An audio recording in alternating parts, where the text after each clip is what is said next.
24ರಂದು ವಕೀಲರ ಇದು ಸಭೆಯನ್ನು ಉದ್ದೇಶಿಸಿ ಇದೇ ಸಮುದಾಯದಲ್ಲಿ ಒಂದು ಬೃಹತ್ ಪ್ರತಿಭಟನೆ ಹಮ್ಮಿಕೊಳ್ಳುವ ಸಲುವಾಗಿ ದಿನಾಂಕ 22/9/24ರಂದು ಬೆಳಗಾವಿಯಲ್ಲಿ ಅಧಿವೇಶನ ನಡೆಯಲಿದ್ದು, ಆ ಅಧಿವೇಶನಕ್ಕೆ ನಮ್ಮ ಜಿಲ್ಲಾ ಎಲ್ಲ ವಕೀಲರು 2A ಮೀಸಲಾತಿಗಾಗಿ ತಮ್ಮಲ್ಲಿ ವಿನಂತಿಪೂರ್ವಕ ಮನವಿ ಮಾಡಿಕೊಳ್ಳೋದಂದರೆ ಎಲ್ಲ ವಕೀಲರು ಆ ಸಮಾವೇಶಕ್ಕೆ ಬಂದು ಈ ಸಮಾವೇಶವನ್ನು ಯಶಸ್ವಿಗೊಳಿಸಬೇಕಂತೇಳಿ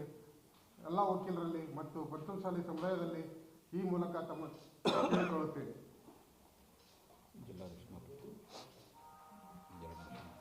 ಪೂಜ್ಯರ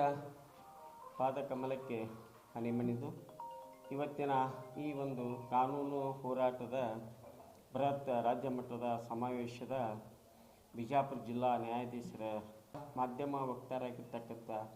ದಾನೇಶ್ ಔಟಿಯವರೇ, ನಗರ ಘಟಕದ ಅಧ್ಯಕ್ಷರಾಗಿರ್ತ